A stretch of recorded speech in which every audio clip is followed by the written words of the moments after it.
A grey day in Montreux on the shores of Lac Le Mans in Switzerland.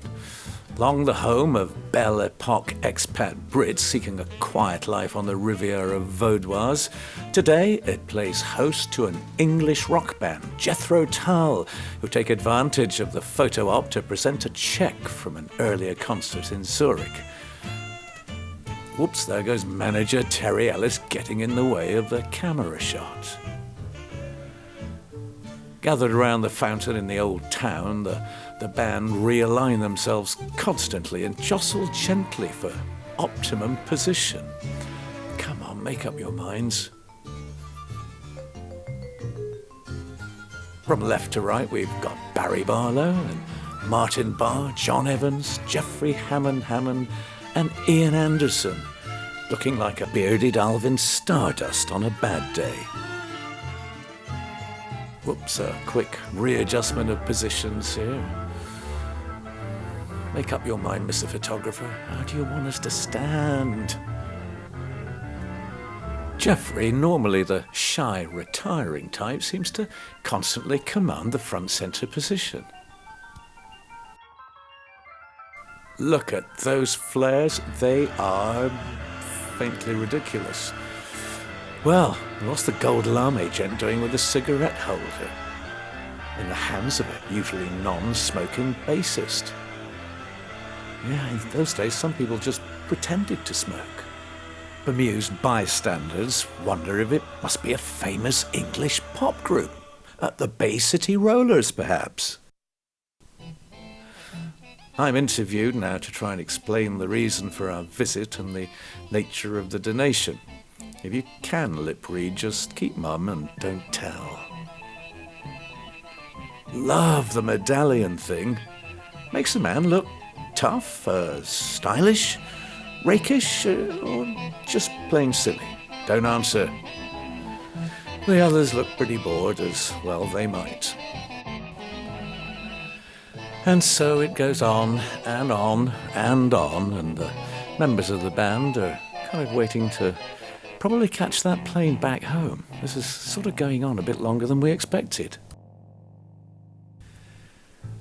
You see, we'd been in Montreux to record and rehearse doing the Passion Play album, and during that period of time, everybody was so helpful to us, and we felt genuinely moved by the invitational nature of the locals and the offer of becoming Swiss citizens. Suddenly there appears, right next to Barry Barlow, the mustachioed Claude Nobbs, founder of the Montreux Jazz Festival and mentor to Jethro Tull in their sad and pathetic attempt to win non-domiciled tax status back in the UK and become Swiss citizens. All to save a few lousy shekels in income tax. Claude's moustache puts ours to shame. Claude, who passed away in 2013, had long been a friend and inspiration to many artists visiting Montreux. He never tired of promoting the delights of Montreux, the jazz festival, the mountains, the steep-sided valleys of his home country. We all miss him, and even today when I visit Montreux, I half expect to see him outside the Montreux Palace Hotel or walking along the Grand Rue. We watched Claude give his side of the story, pointing out what an honourable bunch of Brits we are, returning to make this donation between all of our tours in far-off lands.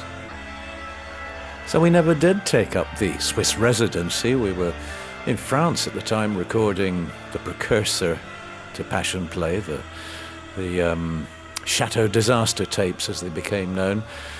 Didn't go too well, and at the end of all of that we decided time to head back to England and go into the recording studio that we'd always worked in for quite a few years and start again afresh with what really became a Passion Play. And so we never were non-residents. We paid our tax like good boys, all 83% of it, 98% on unearned income back then. So it did scare off a lot of people of our sort, but we did the right thing and went home to hand over the loot again. Martin Barr gets to say a few words here, and something must have upset him because he's off, leaving it to the bashful John Evans in the fabulous rainbow suit to try and think of something sensible to say. And Barry there, he's got his little scarf on and his funny hat, and he's busy chewing. Another fella trying to give up smoking, but from the plume rising beside him, I think rather unsuccessfully. Okay, it's back to me, and let's just wind this thing up and get out of here and go on to do the actual check presentation. So here we are at last. We're in the official press conference to do exactly what it says on the big poster behind us and bestow the financial means to provide a special music room for the young people of Montreux in memory of our stay in the town back in 1972, and also to tell the world what Jethro Tull will be doing in 1974. Yep, looks like we've actually got enough people here to get on with it. Press and photographers gather, the cigarettes are puffing, and they marvel at the fact we've long since returned to the UK to pay our taxes and remain UK citizens, but have come back to make good our promise anyway, to repay the warm welcome shown to us by the good people of Montreux and the Canton of Vaud, which granted our residency permits a couple of years before. Oh, there we're giving Claude Nobbs a special round of applause for being an all-round good chap. Right, down to business. Terry Ellis is announcing, rather obviously, that contrary to rumours, Jethro Tull have not split up. We're as busy as ever.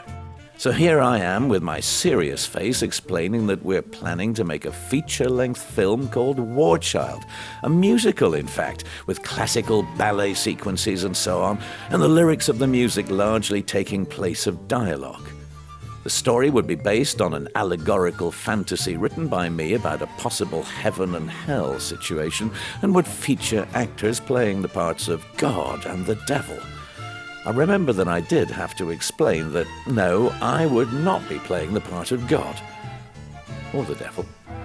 At that time, we were still looking for a director and, crucially, for funding. Ah, well, the best laid plans of mice and men. If Geoffrey's cigarette holder had been any longer, he would have been smoking in a nearby country. He wouldn't need Swiss residency anyway. I then went on to explain that we had been planning for at least 2 years to use a movie as a vehicle for exploring some of the subtleties that get lost just playing concerts in great big halls and arenas. As I said to the people there, you gentlemen of the press tend sometimes to have places quite close to the stage, but to most of the audience we'd look this big in the distance on a big stage. Oh, I do like it when I say something funny. Always makes Martin Barr laugh. We wanted to show the world what Martin really looked like, and what better way to do it than in a movie. Next, I revealed that Jethro Tull had been recording 2 albums in London. One was a group rock album, the other was a sort of soundtrack for the planned film. And the journalists seem at least partly enthused, but they can't wait, really, to get at the booze and the sandwiches, which are the main reason, let's face it, why they've come to this press conference in the first place. Judging by the looks on the faces of the journos, this is the bit where I started moaning about the lack of constructive criticism in modern music journalism and the lazy reactions to a passion play, and where I pronounced that structured music such as ours, with lyrics of some depth, ought to require the same effort from the listener as it does from the musician who plays it. Oh dear. Let's get to the sandwiches, quick. Well, we all get to mill around a little bit now and sample those sandwiches and the glass of white wine, whilst others just keep puffing on their cigarettes. Don't be bashful, journalists. Have a little sarnie. Have a little sip. Lighten up, for goodness sake. Yeah. Barry doesn't think much of the sandwiches. Well, there's a wonderful back view of Claude's very well coiffured hair. Gosh, it was good. He was actually a curly-haired chap, Claude, and at this point he must have had the straightened hair look. trying to compete with those sexy young English rock bands. Well, we wheeled in some of the local dignitaries there. They're gathering, waiting to do the formal check handing over ceremony. And, well, John Evans got the old Peterson pipe going at last. I thought we were going to see that sooner or later. We huffed and we puffed and we smoked our Peterson's pipes until we were sick as dogs. Claude is gently explaining to the gentleman who's going to receive the cheque and his other friends, who are probably also going to get their grubby hands on it too in a couple of minutes, just explaining what it's all about and probably apologising for our rather brave appearance and startling outfits.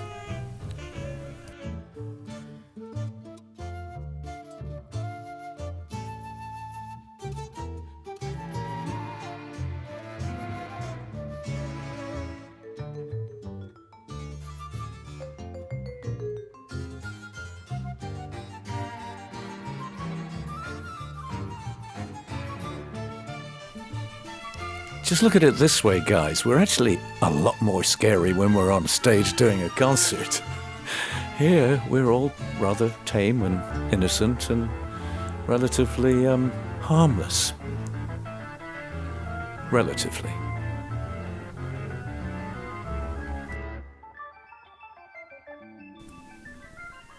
The photographers gather, their cameras raised, as if sensing that the actual handing over of the cheque is about to happen any minute, and not a minute too soon. Smacking the microphone for a little kind of audio cue, but we strangely don't seem to have any audio apart from me droning on now. Oh, poor old John Evans, he nearly dropped off then, getting a little bit tired of all of this.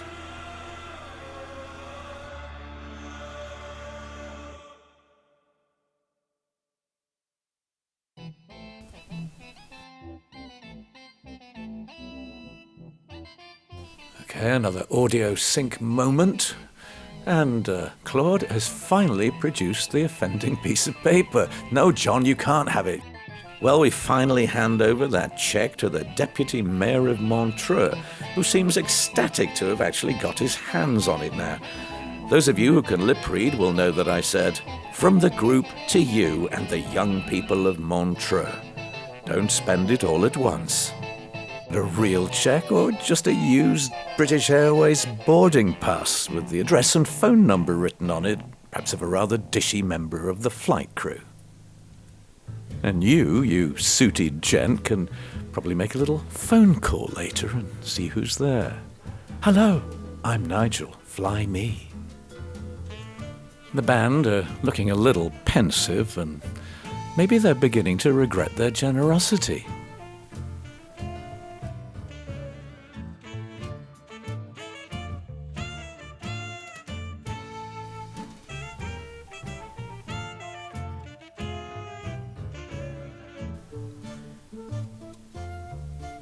We offer up a firm handshake and, oops, the photographers missed that, so being the pro that I am, we'll do this again and make sure we look at the cameras this time. Yes, you got the hang of it?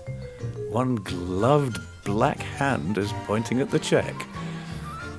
The other has been carefully taken off so we can press the flesh with Mr. Suit. His friends are looking on, obviously bodyguards or mafioso types. Oh no, he's passing it on to somebody else now. What's he going to do with it?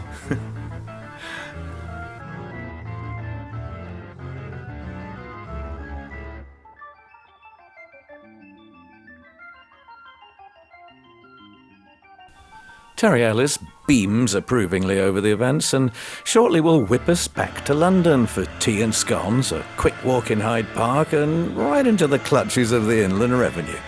Put a brave face on it, Geoffrey.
your back's to the wall and your luck is your own, then side with whoever you may.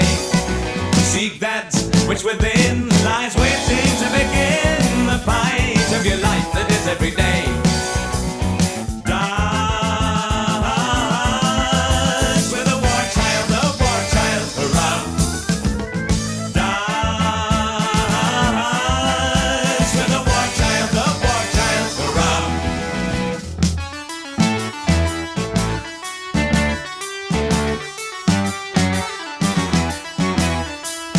War child, dance the days and nights away. Sweet child, how do you do today? War child, dance the days and nights away. Sweet child, how do you do today?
War child, dance the days and nights away. Sweet child, how do you do today?